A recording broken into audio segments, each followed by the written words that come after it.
महाभारत काल के कुछ ऐसे योद्धा जिनके पास जन्म से ही महान सिद्धियां मौजूद थी। कहा जाता है नंबर 1 का योद्धा तो भविष्य का ज्ञान भी रखता, जिसे संपूर्ण महाभारत की घटना का अनुमान भी था। दोस्तों, आगे बढ़ने से पहले आप हमारे चैनल को सब्सक्राइब कर बेल आइकन को जरूर कर दे और कमेंट में जय श्री कृष्णा लिख दे। दोस्तों, महाभारत का युद्ध जो दुनिया का सबसे भयंकर युद्ध माना जाता है। कहा जाता है इस युद्ध के अंदर कई महान योद्धाओं ने भाग लिया था और कुछ योद्धा तो जन्म से ही दिव्य शक्तियों और सिद्धियों के साथ जन्मे थे। किसी के शरीर पर जन्म से ही दिव्य कवच था तो किसी के मस्तक पर दिव्य मणि विराजमान थे। किसी को भविष्य का ज्ञान था तो किसी को भविष्य का अनुमान करना। श्री कृष्ण तो स्वयं भगवान थे, उनको इस भविष्य और इस युद्ध का पूर्ण अनुमान था। लेकिन श्री कृष्ण के समक्ष कई चुनौतियां आई, क्योंकि इस महाभारत के युद्ध में उनके सामने जो योद्धा लड़ रहे थे वह कोई साधारण योद्धा भी नहीं। इसीलिए दोस्तों, इस योद्धाओं की कड़ी में हमने श्री कृष्ण को नहीं जोड़ा, क्योंकि वह स्वयं भगवान थे।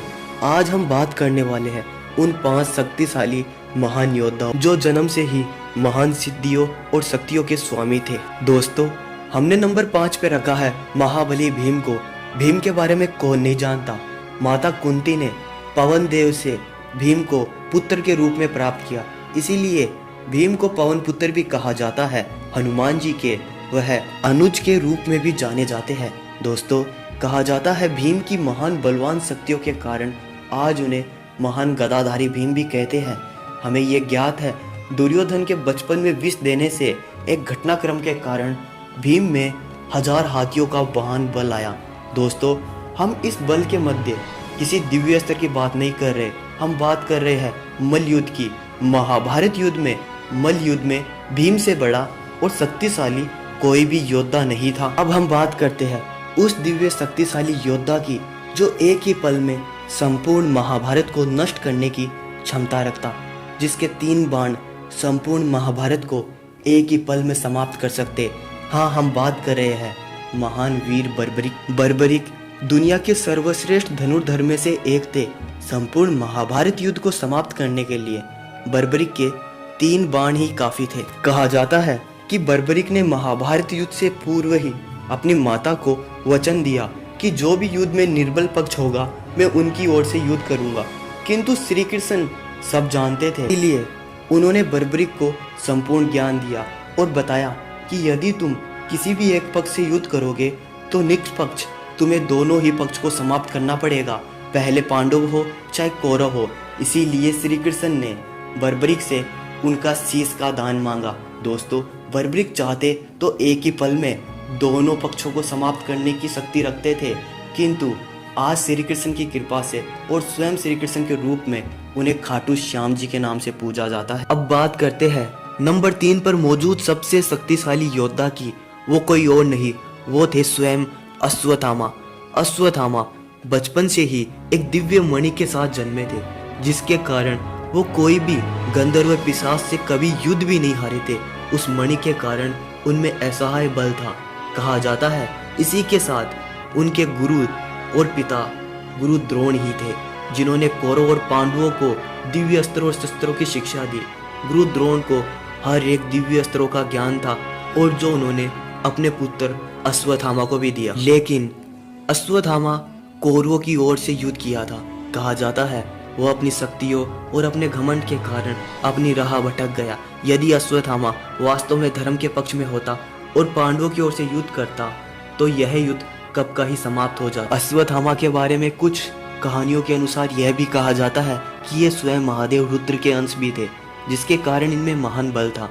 दूसरी ओर भगवान श्री कृष्ण के एक श्राप के कारण ही यह आज कलयुग में भटक रहे हैं और कलयुग के अंत तक यूं ही भटकते रहेंगे। अब बात करते हैं इन योद्धाओं की सूची में नंबर 2 पर आने वाला सबसे शक्तिशाली योद्धा। वो कोई और नहीं, वो है वीर अभिमन्यु। अब आपके मन में सवाल तो होगा ही, आखिर वीर अभिमन्यु में कौन सी शक्ति थी? तो दोस्तों, वो शक्ति कोई और नहीं, वो थी चक्रव्यूह को भेदने की शक्ति। वीर अभिमन्यु ने अपनी माता सुभद्रा की कोख में रहकर ही उस चक्रव्यूह को भेदने की कला को सीख लिया था, किंतु वह उससे बाहर निकलने की कला को नहीं सीख पाए। इसीलिए वीर अभिमन्यु को उस चक्रव्यूह में प्रवेश करने की कला का ज्ञान बचपन से ही था, जो कोई साधारण बात नहीं थी। अर्जुन और गुरु द्रोण के सिवा यह ज्ञान किसी के पास नहीं था। श्री कृष्ण की बात की जाए तो वो स्वयं भगवान थे, किंतु अभिमन्यु बचपन से ही अपनी माता की कोख से ही इस कला को सीखा था। इसीलिए उन्हें इस योद्धाओं की श्रेणी में नंबर 2 पे रखा गया।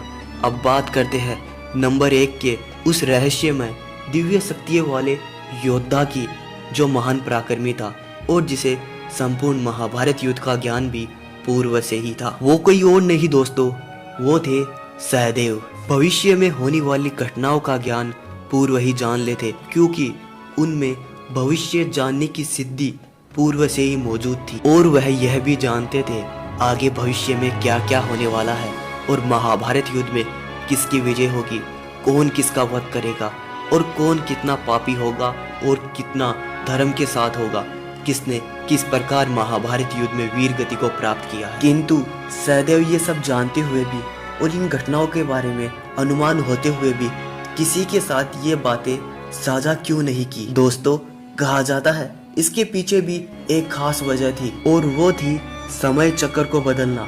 यदि सहदेव सभी के साथ आने वाले समय की चर्चा करते रहते और अपने भाइयों को महाभारत युद्ध से संबंधित कुछ भी भविष्य में होने वाली घटना का पूर्व ही अनुमान बता देते, तो ये समय चक्र के साथ खिलवाड़ था।